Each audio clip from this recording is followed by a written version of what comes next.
Le Tokaï, une région viticole classée au patrimoine mondial de l'UNESCO, située aux confins de la Hongrie, non loin de l'Ukraine et de la Slovaquie. Samuel Tinon est arrivé ici au début des années 90, alors que le rideau de fer qui isolait l'Est de l'Ouest de l'Europe venait de tomber.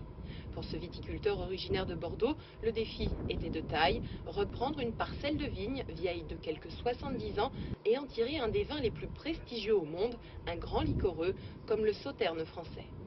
Il y a ici quelque chose que les gens viennent chercher, trouvent plus ou moins, puisque c'est pas forcément un vignoble facile à comprendre, facile à trouver en fait.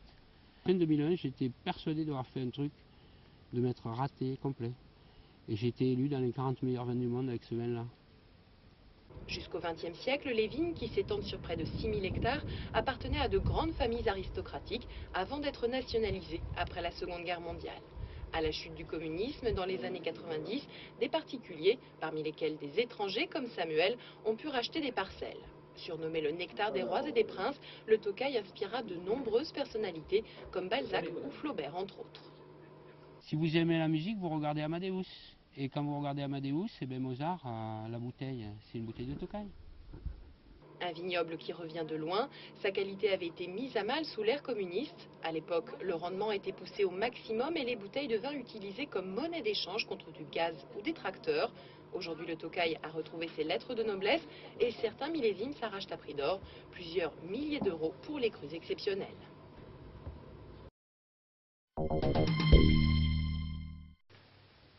Tu sens ton vin et tu le bois.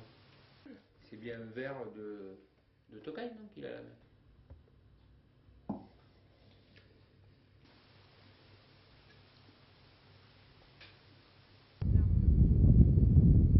Je rigole, parce qu'elle est d'ici là en Hongrois, c'est quand même relativement rapide.